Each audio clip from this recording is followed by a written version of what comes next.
And all of a sudden, Florida ends up tied in a game that looked like they were going to win, and Brendan Lawson comes up and hits a home run a long way.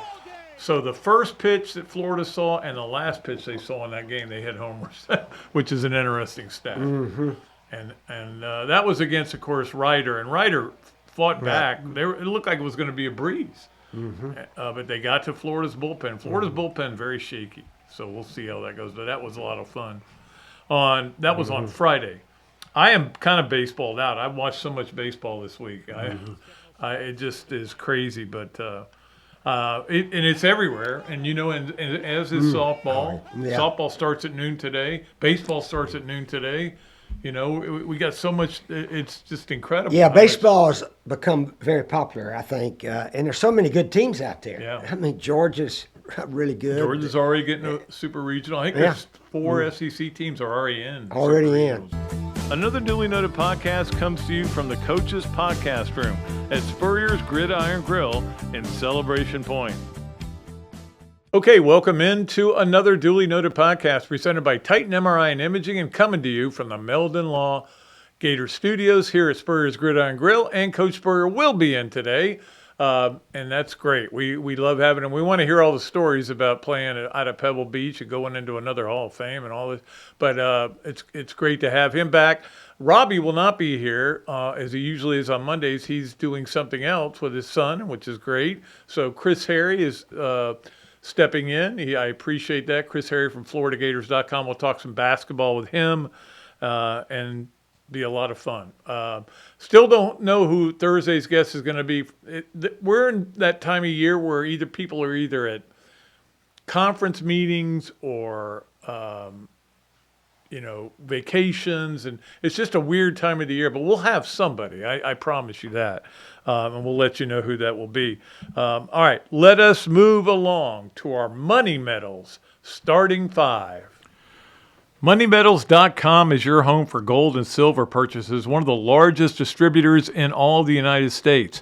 2 Gator grads are running it, and you can reach them at 1-800-800-1865 or at MoneyMetals.com. All right, let's get to our Money Metals starting 5. But first, I did want to tell you that I've been talking about the coin that they are going to release, and it is out. In fact, they sent me one, and it is beautiful. I was supposed to bring it in and show it to you, but I forgot because that's the way I am. I'm an old man. But you can go to MoneyMetals.com. It is a colorized Florida Gators pure silver coin, 1 ounce. Ships in a protective coin capsule with a display box. Great gift for Gator fans. 0.999 pure silver. About 20 other teams have these kind of coins, but this is really a neat thing to give somebody or just to have for yourself, But anyway, I'll show it to you on Thursday's show, I promise. It's really cool, though. When I opened up the box, I was like, whoa. That's nice. All right. So let's get to our Money Metals starting 5, starting with what happened over the weekend. Now, Friday was one of the weirdest days I've ever seen, and for Team Weird, as I call them. And they are Team Weird. And it just got weirder as the weekend went by. Friday's game, you're cruising to a win. It's like you're supposed to beat Ryder. You're a 1 seed, they're a 4 seed. And it's almost like the results of the day got into their, which I'm sure they weren't aware of what was going on, how UCLA was losing its first game and all that stuff. It was just a wild day in college baseball. I'm sure they didn't know about it, but I was thinking about it. And then all of a sudden, they're losing to this Ryder team. And then they come back and they win on the Lawson walk-off, and everybody's happy. All right, well, they all these other teams didn't escape. Auburn didn't escape. All these other teams didn't escape. FSU, but Florida did, and that's survive in advance. Then comes Saturday, and you get behind again, and you're worried about things, and all of a sudden they have this incredible game. Inning where they hit 5 home runs and put the game away, 7 home runs for the game. And you're like feeling great. Now we've got Liam Peterson going on Sunday. This thing's over against Troy. Yeah, we're good. No, they weren't. Instead, Liam Peterson gave up 9 runs, 10 hits. Wasn't very. This is supposed to be a first-round pick. Bullpen, not good. Bullpen hadn't been very good all year, but it's really showed up in this tournament. And so now you are. I mean, when Liam Peterson, who's given up 7 homers all year, gives up 4 in less than 6 innings, that's weird. I mean, that is team weird at its typical. So, look, we've got a regional where there have been 35 homers, and people have asked me, why so many homers?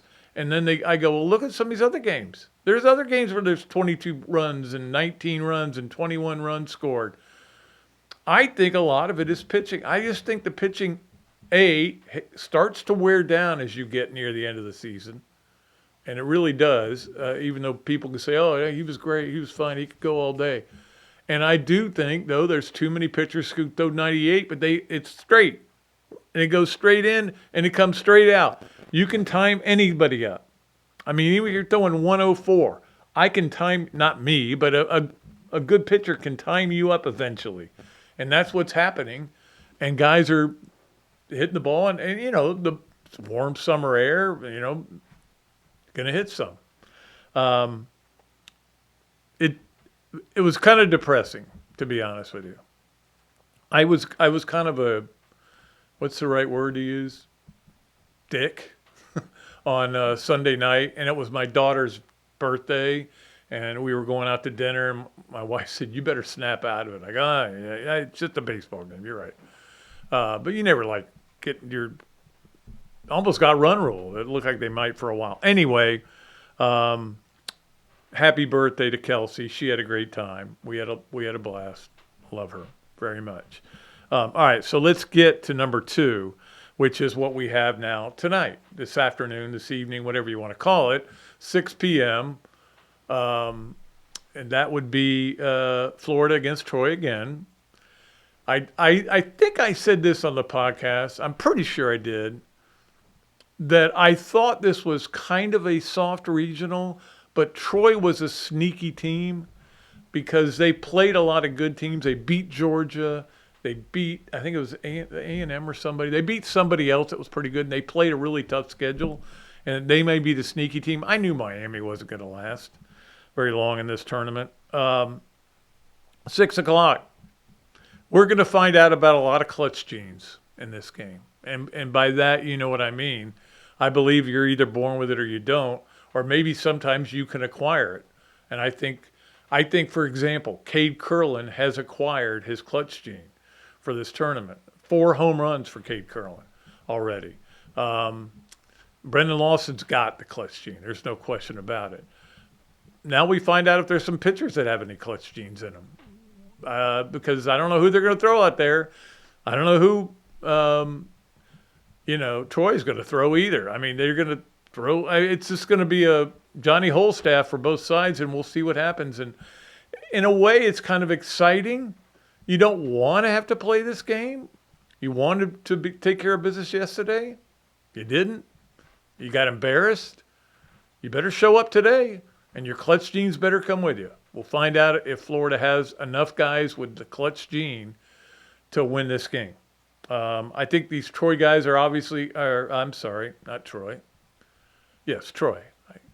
I blanked for a minute. This happens when you get old.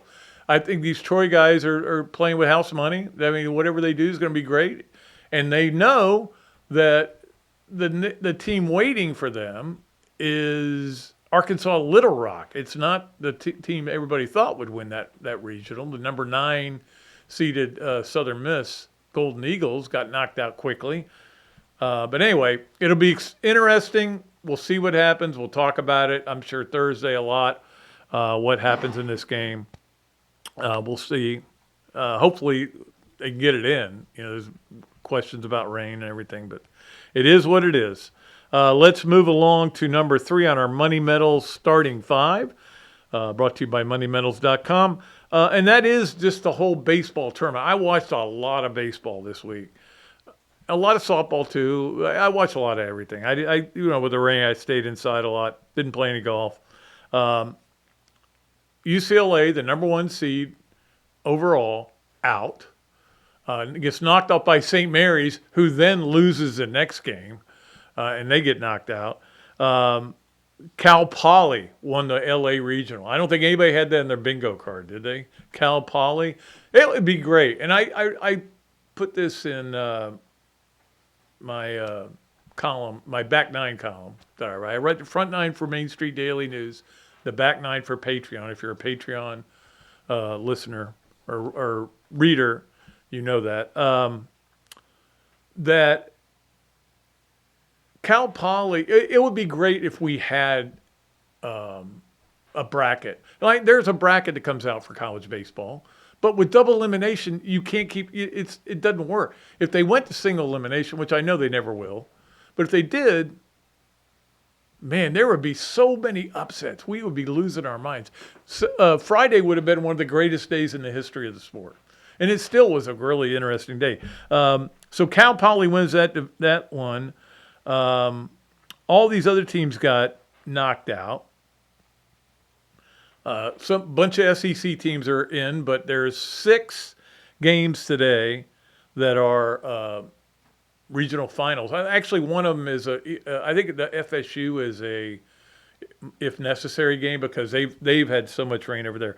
Anyway, it's been fun for me. I've enjoyed watching it. The Gators better win today. That's all I got to say. Or I'm going to be really mad. I am going to lay into some people on Thursday if they don't. I'm telling you.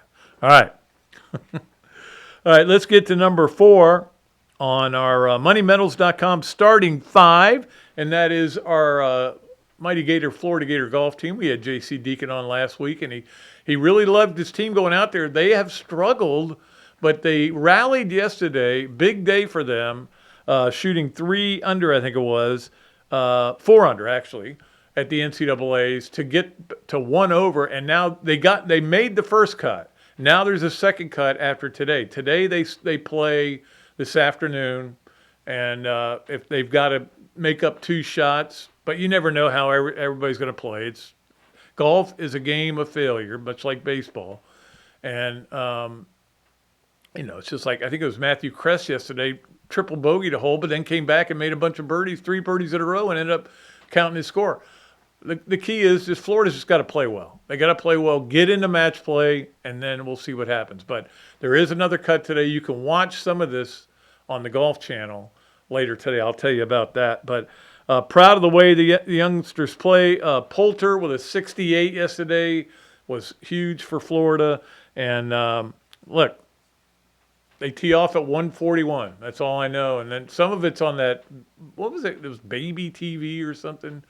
I don't even know. I tried to sign up for it. I didn't bother. I at some point, I think they wanted my Social Security number, so I wasn't going to do that. But it will be on the Golf Channel, I think around 5. So if you want to keep an eye on that. All right. That's number 4. Let's get to number 5 on our MoneyMetals.com starting 5. And that is Steve and Christine Wendig present the Olympic Athlete of the Week. And it's brought to you by Steve and Christine Wendig from Boss Hart Realty. And we appreciate the folks at Boss Hart, and we appreciate Steve and Christine. Our Olympic Gator of the weekend is Jill Krabus. Now, that's a name from the past, and I remember covering a lot of her matches when she played at Florida. Of course, transferred from Texas and helped them win a national title, won her own national title. Didn't she beat Sean Stafford in the final in that one? I hope I'm not confusing anything, but I think that's what I think the 2 of them were in the national final, and Jill Krabus won. But she is going into the ITA Women's College Hall of Fame. Another Hall of Fame I'm not in. Not the Women's College Hall of Fame I'm not in. I can't believe that. No, but she is going into that. That is quite an honor, and she was a huge part of Gator lore, and that's kind of where I got really to know Andy Brandy, and I really enjoyed that time with him. He was a great dude. I had a lot of fun with him. But anyway, Jill Krabus is our Steve and Christine Wendig present the Olympic Gator of the weekend. All right, we'll take a break. When we come back, the HBC probably has some stories to tell us. We'll come back with him and Chris Harry doing yes, no, where, maybe, all that and more here on another duly noted podcast presented by Titan MRI and Imaging, coming to you from the Meldon Law Gator studio.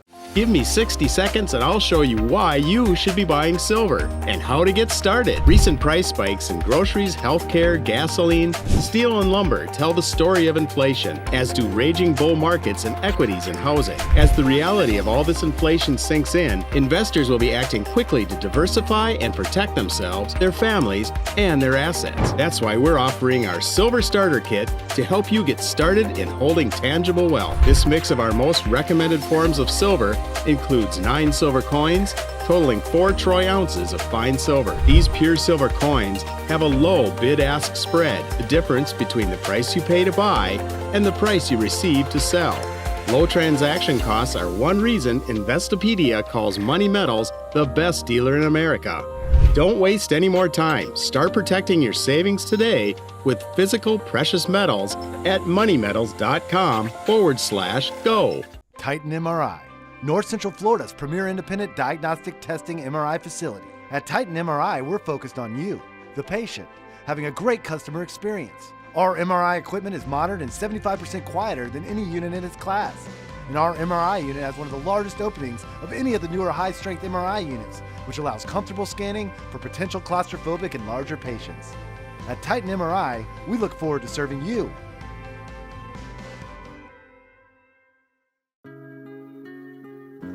Okay, welcome back to another duly noted podcast presented by Titan MRI and Imaging, coming to you from the Meldon Law Gator studios. It's a Meldon Monday, and we've got him back. The coach is back after his trip to get into a Hall of Fame and play Pebble Beach. That's a pretty good Quinella there. Two things. Yeah, it came up that the South Carolina Athletic Hall of Fame had an induction ceremony up in Columbia. So we were up there 2 weeks ago, Monday night. And then Pebble Beach Coaches Classic. I've been going to that off and on a whole bunch of years. I used to have a team that could go out there and win the low gross. I don't have a team or myself that can win the low gross or even the handicap portion. But my buddies wanted to go, so we went out there and played 3 days. Spyglass, Spanish Bay was closed. They're redoing it. Yeah. Del Monte. Have you heard of that one? I have. It's an an inland course, but it's not near as famous as Spyglass and Pebble Beach. So we played the good courses. I did make one birdie at Pebble Beach the last day, so that was by far my highlight of the week. Yeah, I walked the course, but I never played it. But it's unbelievable. The views are spectacular and really fun to play. You can anytime you want to take me out there, I'll go out there with you. Okay. Well, there was a lot going on here, certainly, and a lot going on with you too. I know that we were going to talk about this last week, but you did a little thing for Steven Garcia, and they raised a lot of money for his GoFundMe, and that's what he's dealing with. Of course, dealing with cancer. We'll see if he can get through that. Yeah, sort of interesting. Cancer was detected, colon cancer, I think, and hopefully they can get the treatment to really help him. Time will tell. My other quarterback at South Carolina, Connor Shaw, his heart stopped about 2 months ago. He was watching his son play Little League baseball or something, or maybe it was football, and he just went out. And fortunately, they got the defibrillator on him quickly, and now he's got the pacemaker right next to his heart there, and they say he's fine to keep going. But that was a scary situation also. Wow. Yeah. This is what happens. Sometimes. Count your blessings. Yeah. Yeah. Here we are, two old men who both need haircuts. We avoided all that. I'm getting one tomorrow. I'm getting a haircut. I need one badly. All right, we'll talk a little Gator baseball because obviously I know you couldn't watch. You had a hard time finding it. I found it. Unfortunately, it kept cutting out on me. I finally turned it off and just watched it on the Twitter. But it's frustrating that the pitching hasn't lived up to what they would have liked, obviously, this weekend. But we have Monday baseball. Yeah, I was watching our game with Miami, and our starting pitcher was pitching well, and Miami kept hitting grounders just through the opening. I kept telling my wife, Jerry, I said, the pitcher's pitching pretty daggum good. They're just hitting it where we're not, you know. The old saying, you tell the batter, hit it where they ain't. Yeah, and that was was what they were doing. Yeah. And we took him out and put another guy in, and, you know, it got tied up there. And then we had that unbelievable inning, with one hit and scored 7 or 8 runs. Man, that was a bad inning for Miami. But anyway, we did end up beating those guys. And then Troy is a pretty daggum good team, as we found out yesterday. They are. And so forth. But I've always thought if you're pitching your best pitcher, okay? All right, after, say he's having a bad day, then you go to the next guy, and he's got to be maybe your second best. Well, I mean, Miami, they went through what, 5, 6, 7 guys? 9 pitchers? 9 pitchers. Golly. You'd have to think, Coach, pitch your best pitchers through the entire game. But both managers were pretty quick to, all right, next guy. I can understand if your next guy is just as good as the first guy, then make that switches.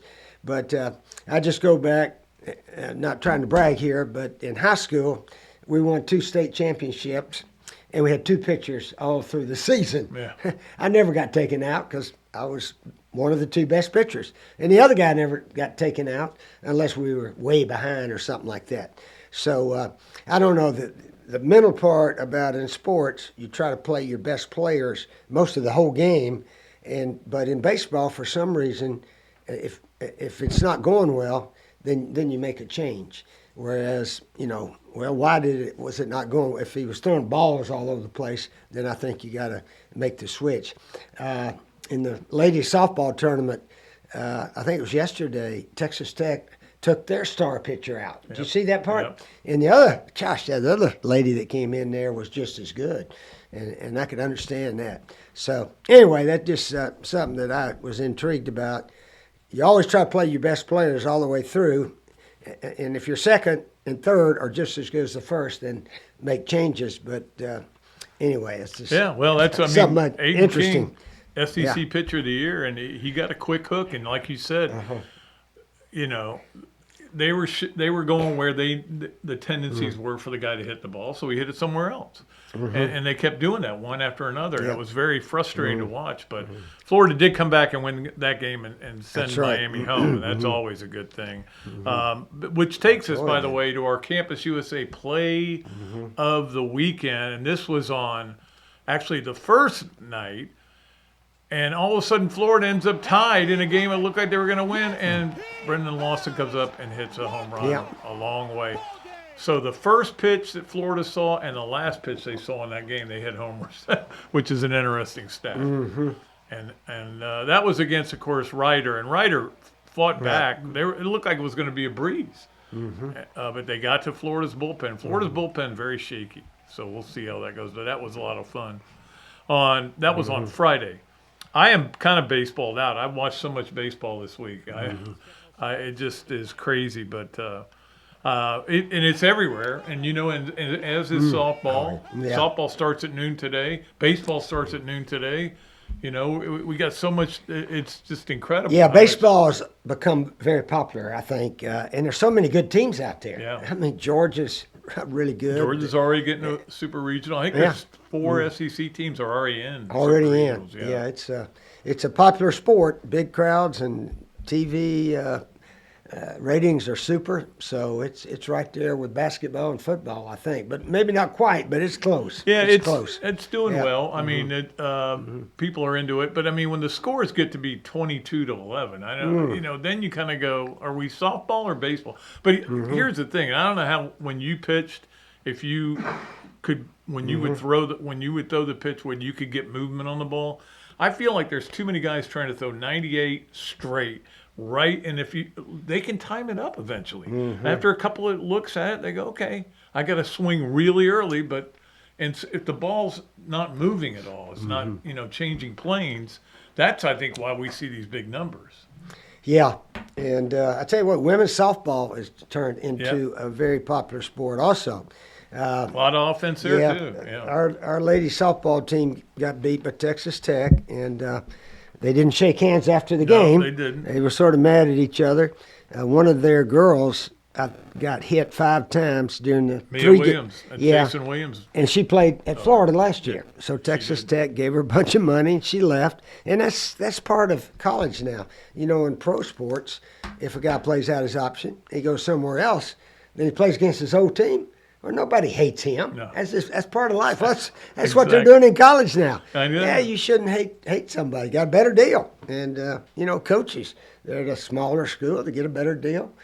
Nobody hates him for that. So, yeah, transfer is part of life, and it is a big part of college sports now. It is. I mean, I think Mm-hmm. part of the problem was that her mom got on Facebook and there was all these questions about. She was questioning the is that coaching right? staff, Yeah. but also that Jason Williams was was celebrated every time he come here and show up for a basketball game. He only played 20 games and got kicked off the team for drug tests. So I'm like, why are Yeah. we celebrating this guy? But that is neither here nor there.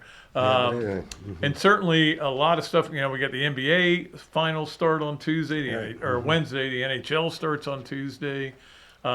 Neither sport usually get me excited, but I like watching game 7s and I like watching, fourth quarters of those games or third periods. So I'll watch some of that. But I need to get out and play some golf. So we need to get some rain. We finally got the rain we were begging for. Yeah, we got some rain. Everything's going to be green for a while. But getting back to football, our recruiting is going really well from all we read and hear about. And I think we're in the top 5 in the country in recruiting. Yeah, it depends on which you which look poll? at. But Okay.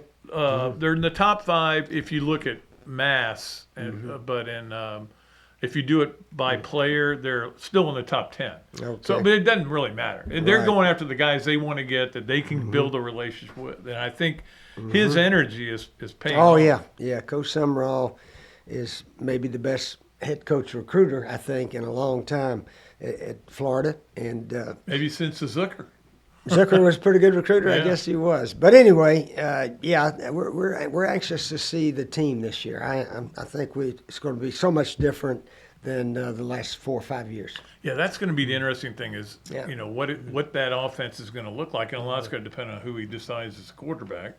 But he may play Well, too, like you said, They're both pretty good. Yeah. So there's a chance that both of them could play some. I don't know how they do it, but they got 2 good ones, put it that way. Well, he likes to pound the ball, though. And that's what everybody goes, Oh, fun Jaden and Ball. gun. You love running the ball. Well, we may have the best running back in the country. Yeah. Jaden Ball. So, Finally gave him the ball in the last People don't game. realize Eric Rett is still the leading rusher in Yeah. University of Florida history. Guess who he played for? Airball guy. No, we were run at least 50% of the time, almost every game. Sometimes a lot more. So Eric Rett, what a wonderful teammate and runner with the ball, and he was sensational. That's why we won 3 out of 4 SECs when he played when he was his there. 4 years. Yeah. He was on our podcast I think right before you went on your little journey there. And he was great. Everybody was sending me texts saying, I'm so fired up after listening to Eric Rett. Eric Rett. He's still got that kind of personality. He certainly does, and he was a tremendous leader also on the team. So, we didn't win all those SECs accidentally. We Right. had ball players, and we had that leadership, from Shane Matthews to Danny Warfel. And Terry Dean had that big year of 90, 93 also. Sure. So, leadership, And you good were ball this close to players, winning it in good 92 attitude. too. Yeah, attitude is a lot more important than talent. I was going to ask you about that play that you devised for that SEC championship game in '92, the underhand pass. And did you bring it out ever again? Was it just for that game? I think just for that game. I don't know why we Because never used those it big again. ends were Yeah. yeah. And it's just another way of running a draw play, but they don't see it handed off because you throw it underhand, and if he drops it, it's an incomplete pass. Yeah. So, the blockers, we had a little trap, and then we had just a little draw play out of it.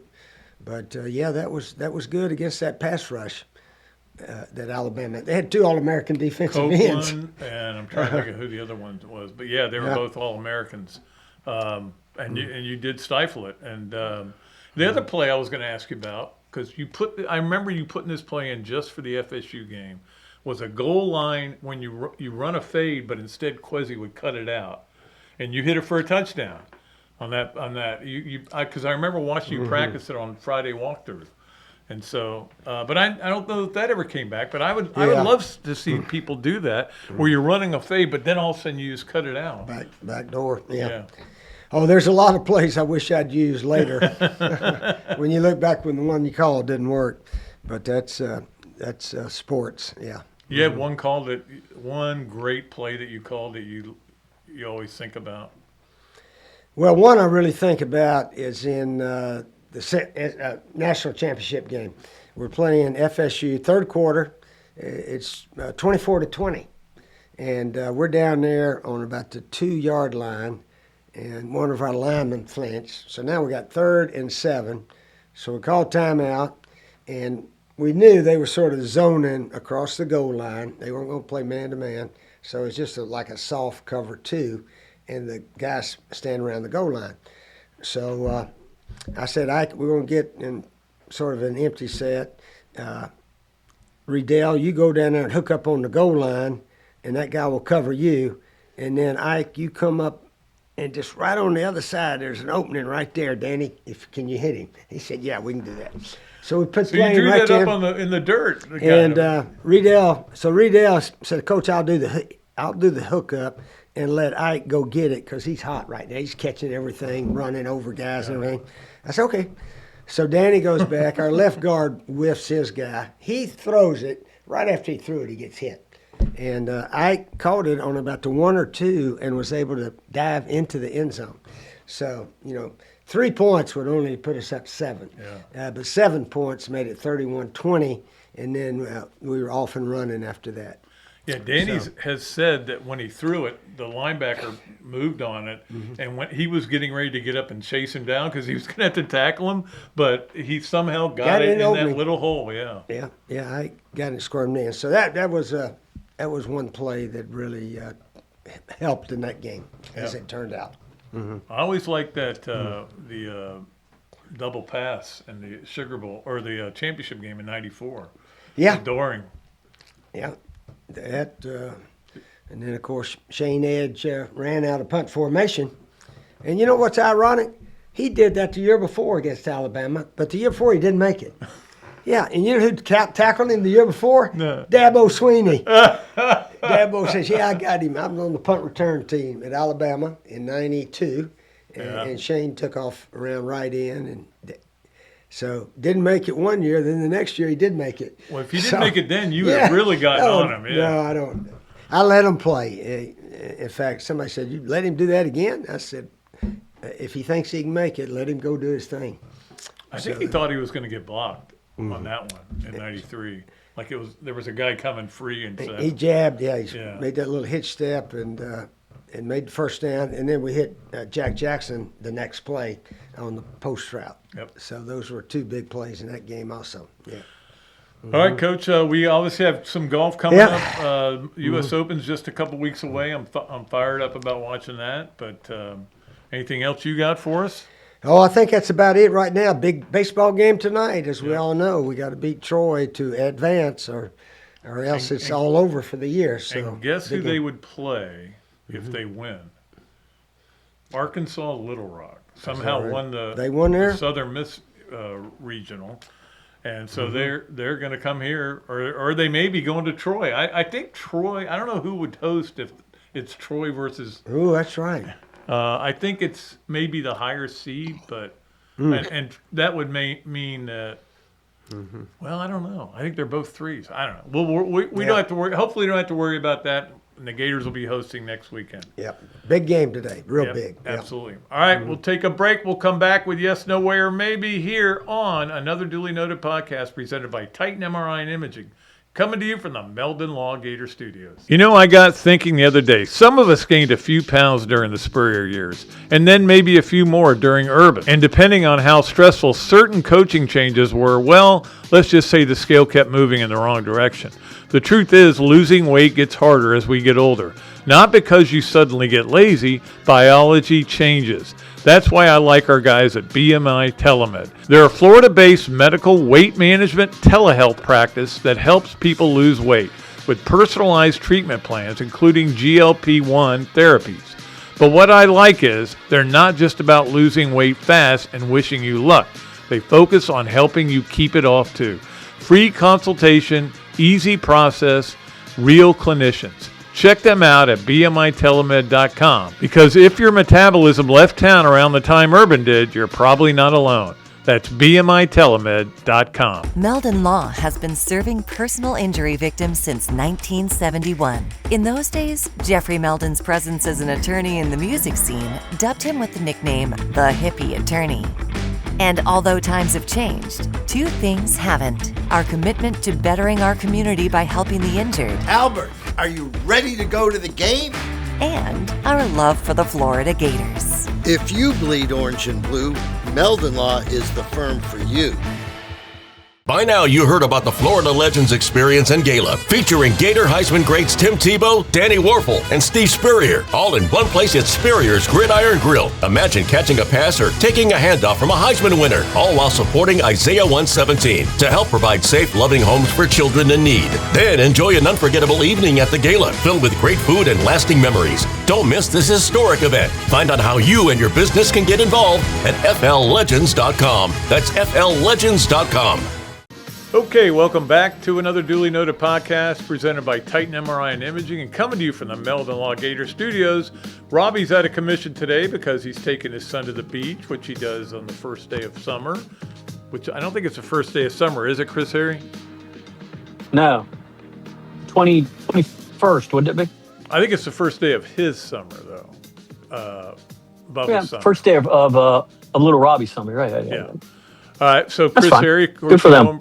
You know him from FloridaGators.com. He does great work there. Was covering softball. Little rain delays there. You never know. You know. Can you imagine being out there and having to stay and cover that Troy versus Ryder game, and then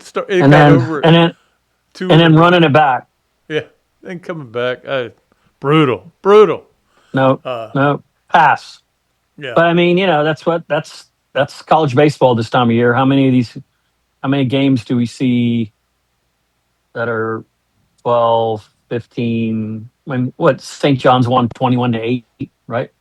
Yeah. Florida scored 22 runs in a game. You just got to cycle through pitchers and hope to survive the next day. It's just the nature of the beast, the way everything's set up.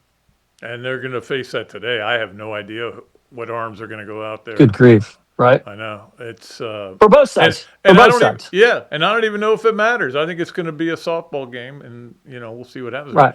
Or maybe somebody like that. Remember that year that Karsten Finvold came out and threw a great game in a regional, and anyway. No, I don't remember that. No, it was like 2 years ago. Against Oklahoma, or 3 years ago against Oklahoma. Wow. They could use something like survived, that and then right they now. lost the next game. So, but anyway, it's a weird year in baseball because you've already got the number one seed out for the second year in a row, and it's the first time it ever happened. Last year was the first time it ever happened. Now With it's happened Vanderbilt, 2 right? years in a row. Vanderbilt last year, yeah. Yeah. So it's wild. All right, let's get to Yes, Nowhere, Maybe, of course, is brought to you, as our Zoom calls are, by Big Mill's Cheesesteak. In fact, I heard from one of my Patreon subscribers and who watches the podcast all the time, John Ryan, who said that he went in there and he said, thanks for the free fries. He appreciated it. You get free fries if you mention this podcast at Big Mill's Cheesesteak. Street dining done the right way. Let's go to number one. Yes, no way, or maybe. That's not far from my house. I can get free fries if I go there. That's like not far from my crib. I get free fries. But you got to order something, and then Right, and I get free fries. Yeah, the food's amazing over there. Okay, well, if I don't get free fries, I'm not doing this yes, no, maybe anymore. So. Okay, well, you get them. I'll call ahead. Okay. All right. What do you got? By the way, the last time I went a couple weeks ago, I got free fries. So I mentioned myself. It's your show. All All right, number one for Chris Harry from FloridaGators.com. Denzel will start the opening tip next year. Maybe. I mean, this is a process, man. With an appeal for a fifth year, obviously his eligibility technically has run out by the 4-year rule. The Gators are petitioning it with regards to his freshman year of playing just 41 minutes, which is 1 minute over one regular season game. He did, however, play in 12 games, which is a third of that season. So that's it's a thing that's going to come down to lawyers, I guess, or certainly the NCAA eligibility people. But until I will say this: he's in the gym every day. I'd go over there right now. He's probably in there, but he's in the gym every day, working with Torian and some of the other guys over there. So he's preparing as if he's going to play. I know he's enrolled in school. He's on schedule to graduate. But until we see an announcement that he has been cleared by the NCAA, that's a maybe for sure. Is that Mike White screwing the Gators again by playing him those minutes? No. Wasn't he? No. Oh, wasn't he? Was he a Mike White recruit? Mike White did recruit him, but his freshman year was Todd's first year. Oh, it was Todd's first year. Okay. Yeah. So they're trying to use that. You're going to eventually go to this 5-year window anyway. You can just go ahead and start it now. You think? Yeah. But so does that?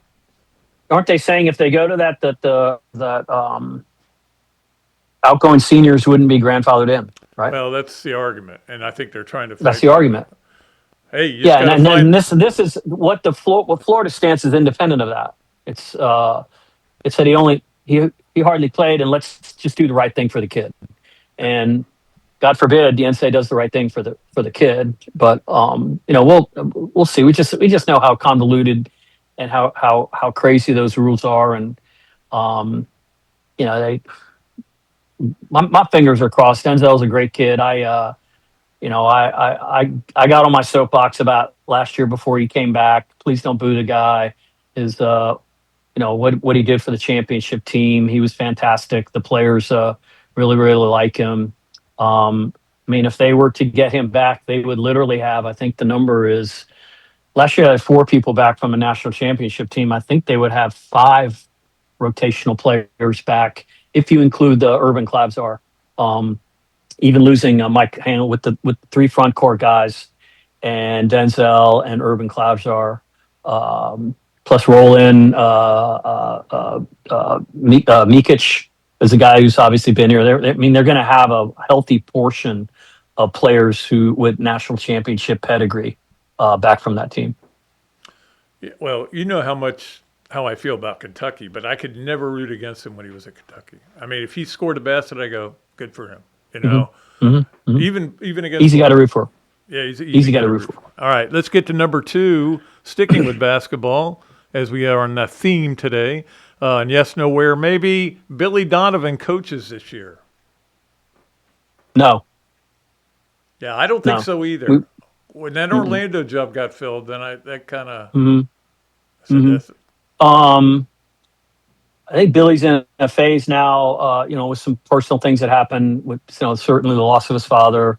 You and I were at his dad's memorial services. It was just a really, really touching eulogy that Billy gave up there with his 2 sisters. Fantastic. He's in a place now, I think, where he needs to sit back and figure out what he wants to do. He's 60 years old. He may have just turned 61, actually, Memorial Week. Does he want to go back to the NBA? There's 2 openings in the NBA still. I don't think he's going to do that this year. I think knowing him, knowing the incredible self-evaluator that he is, I think he'll sit back. He may do some TV. He could be one of those guys. I think he'll go back and bounce around and do some brain picking of some people he really respects in both the pros and the college. And again, this is strictly conjecture on my part. I have not talked to him in probably a couple months. But kind of sit back. Does he think he can get back into college? Obviously, somebody would hire him in 5 seconds. Yeah. Does he want to get back in college? Is he prepared for the new college landscape? He could be if he took a year and kind of readied himself and talked to some people, the pros and the cons of it. Or will another NBA team take a chance on him? I just kind of think he's at a crossroads. Does he want to coach anymore? Because he could certainly be a TV guy, a studio guy. I don't know if he wants to do that, but he's in a really good place. I know he's loving his life on the golf course, and he's gotten really good at it. Because I remember there was a while back he wasn't that good at it. He's gotten good. Yeah. Plays all the time now. So I'm gonna go. I gave you a hard maybe with Denzel. I'm giving you a hard no on Billy Donovan this season, which runs out after the season, because I think the it's wide open after the season whether or not he could be back. Yeah. All right. Let's get to number 3 on yes, no, where, maybe. Chris Harry. We appreciate him coming on. The Knicks win it all. I think they will. I just the Spurs are really, really impressive, man. Those young players, I saw somebody put something out. Their starting team average, or their front 6 is going to be very close to the average age of the Florida Gators starting 6 next year. And that's some youthful enthusiasm and excitement and talent on there. But it will be their first time in the finals. And I know obviously the Knicks haven't been there since 1999. I understand that. But Jalen Brunson was in a finals a couple years ago.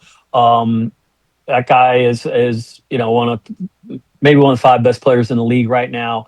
I think Karl Anthony Towns gives them a little maybe some better meat to take on Wemby in there. And I saw another stat. I can't say the guy's last name. OG Agbanani, was that his name? Do you know? Is that it? Yeah. Apparently, he's a player who in Wemby's first 2 seasons has actually defended him 100 times in a half court, and he has a winning percentage in defending him. So they got some meat. I know one of their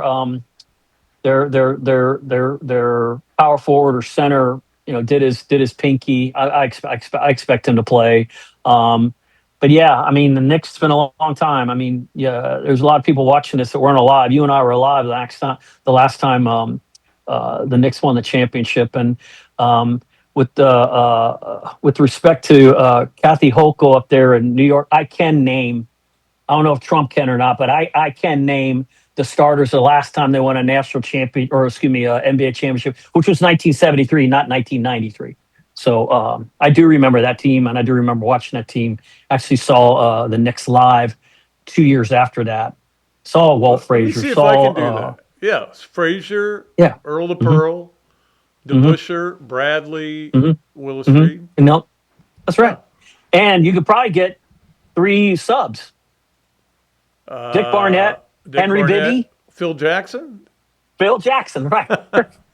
See, I loved basketball in those days. I mean, and I was a big Lakers guy, so when that Willis Reed game, that Willis Reed game killed me. Yeah. Killed me. Absolutely, yeah. Yes. And the freaking Lakers had Jerry West and Elgin Baylor, all these Hall of Famers. Gail Goodrich. Wilt. Yeah. We had Wilt. Was Elgin Baylor on the team? Baylor on the team? Yeah. We had Wilt. So I gave you. I think Wemby is very wilty. Yes. Who I actually think Wemby is kind of like. I think he's what Ralph Sampson was supposed to be.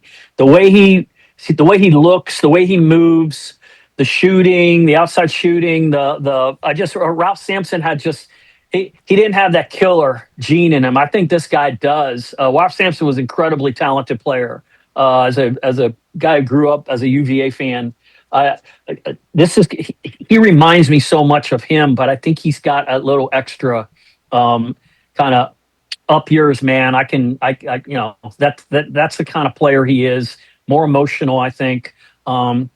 but yeah, I think this is Nick's year, and I think I gave you a maybe, I gave you a no, and I gave you a yes. So I have a very balanced ticket. There you go. Yeah. That's great. Now go have a balanced meal. And Yes. Okay. Yes. Yes. hey, Salad for appreciate lunch. it so much, man. Thanks. We'll talk to you soon. See you, Pat. Thanks, man. See you. Thanks. Okay, well, I really appreciate Chris coming on. Short notice because I didn't know Robbie was not going to be here, but it's been that way lately. I'm getting we got to get. This is a time of year when things get almost a little more hectic, even though it's calming down. But people have places to go, people to see. All right, let us get to our Adams Rib Co. Gator of the weekend. It is brought to you by Adams Rib Co., the place to go for all your barbecue needs. Go get some ribs and enjoy them at Adams, the place to be. And our Gator of the weekend is Cade Curlin. What he's been able to do this year, I mean, he's had a good year. He's been healthy. You know, we were happy he came back because he wanted to, I think, hang around his brother. But man, he is, like I said, he has found his clutch gene this time of year, the most important time of the year. 4 homers already, and that 2-run homer to start things the first night, or 3-run homer, I'm sorry, the first night, you know, to really get things going. I think they went up 6-1 then. That was big. He the grand slam he hit, you know, wasn't as big because they lost the game, but I mean, the guy's found his power stroke, and it's really good, and he's hitting the ball, and that is why he is our Gator of the weekend. We appreciate Adam, and we appreciate Cade. Lunch is on me if you want to go. All right, let us move along to our Leonardo's and Millhopper quick pick, which many of you don't know whether you got right or not yet, right? Because one of the questions was, is Florida going to win the regional? Well, we're going to do something different here today, and that we're going to have a special pull. I've got several.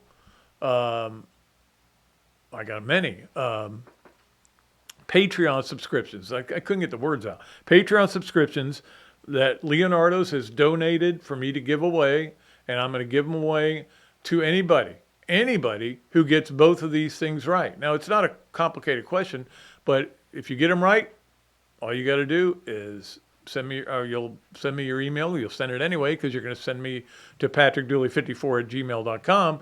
You'll send it to me with the 2 answers, and if you do, I will. If you're not already a member, I will send you a Patreon subscription for a month free, and hopefully you guys will enjoy it.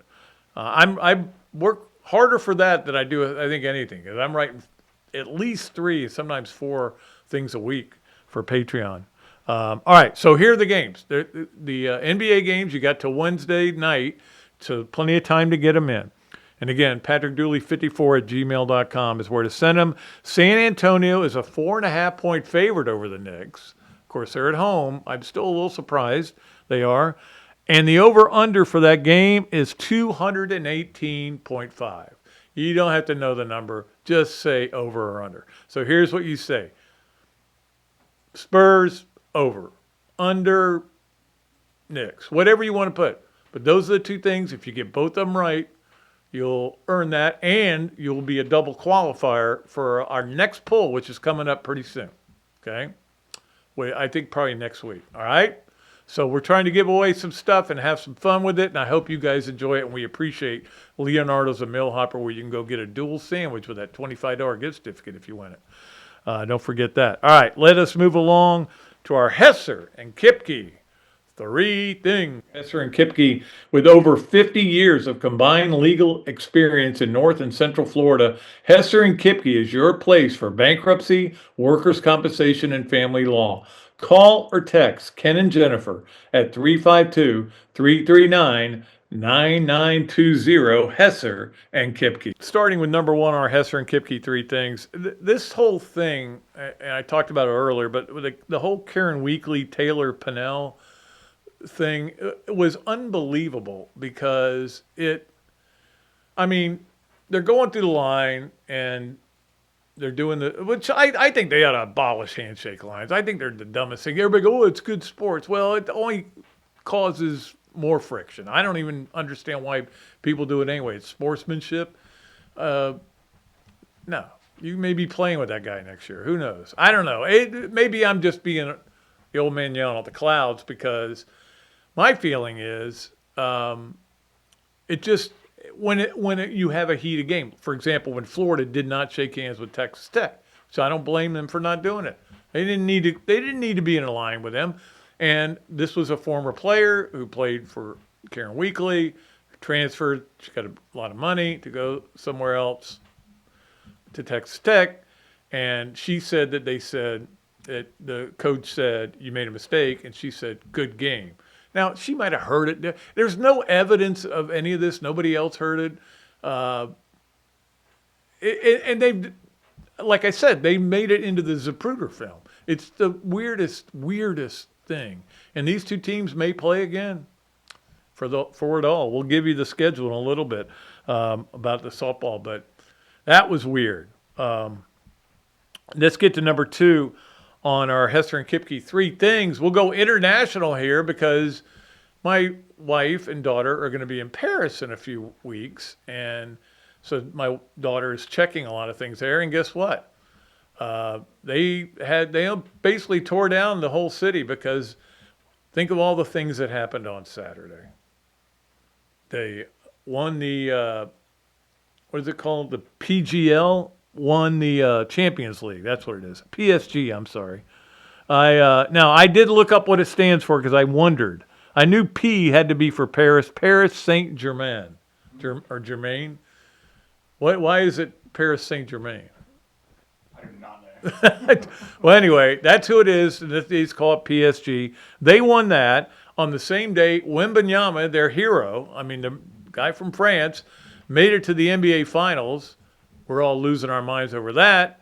And then, of course, you had the French Open going on at the same time. They had to actually stop the French Open because people were losing their minds in the stands when PSG won the Champions League, which is a huge deal, I'm told.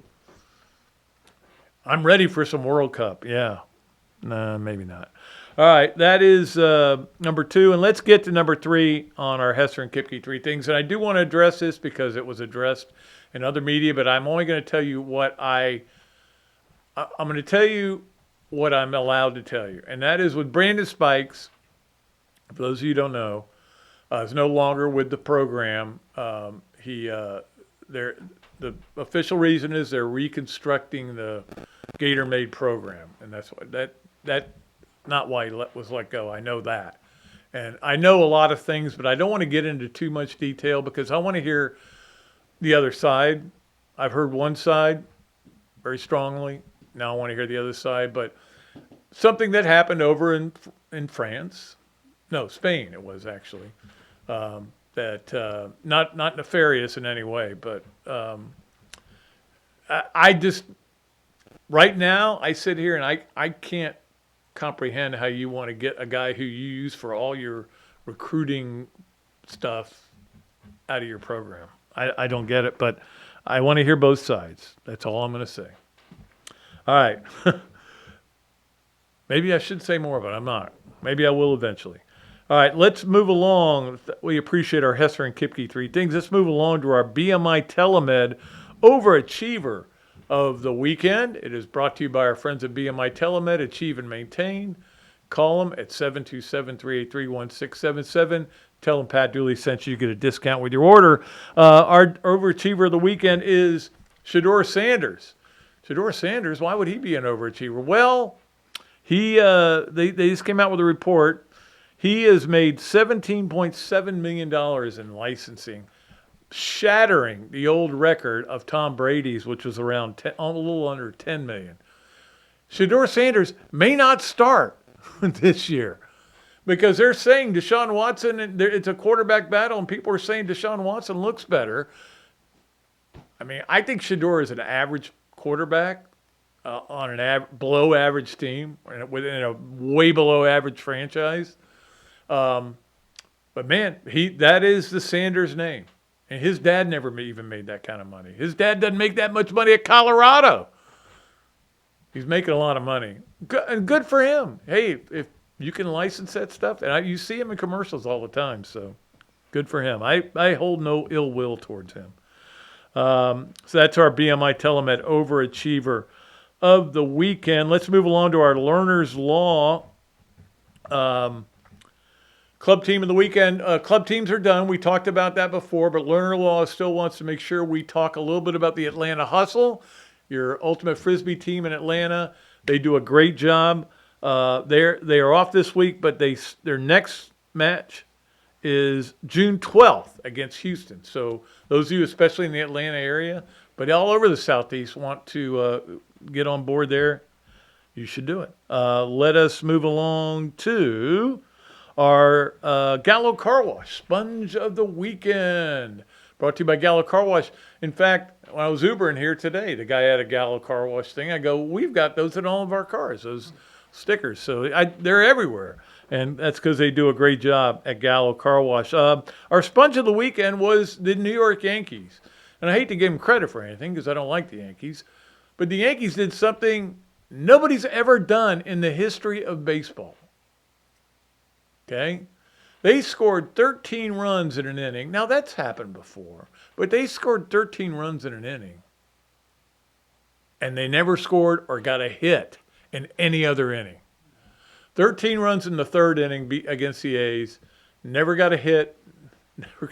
It's pretty amazing. That is a stat that really is incredible. I guess it's an achievement and a non-achievement at the same time.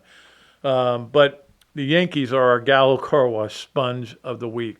Let's move along to our Mark Gaida Presents the 12. Brought to you by Mark Gaida. From Pepin Realty. He does a great job, and he's a great friend, and we appreciate him. And we're going to continue this for as long as Mark wants to do it, and I love doing it. I love coming up with a new 12. The 12 this week is going to be an interesting one. I rank Florida's 12 best football teams of all time, and there you have it. And here we go. You ready? I put 96 first. And the reason I put 96 first is the way they blew teams out. Just left and right. You know, what happened in Tallahassee, you know, I mean, that was, it was a tough, close loss, and then they rectified it and blew them out. They were the best I've seen, the best team I've seen. I think that was Coach Spurrier at his peak. No doubt about it. Next would be the 2008 team. The 2008 team over the 2006 team, because the 2008 team had more great players. They just had so much ways they could beat you. I mean, guys like Torrey Davis, high school All-American, coming off the bench and making a big tackle in the Oklahoma game. That would have been my second team. And then 06 would be the third team. 06 was a great defensive team. And Chris Leak got it done, and the Tebow phenomenon was starting. But I'd still put them third. Fourth, I'd put the 2001 team. Always going to be one of my favorite teams, even though they broke my heart with that loss to Tennessee, and a lot of things going on there. 2001 is number 4. Number 5 would be the 1991 team, the first one to win an official SEC championship. Always going to be big in my book. Next would be the 2009 team at number 6. Now, that's a hard one because we've talked about this before. Never seen an undefeated team more miserable in my life.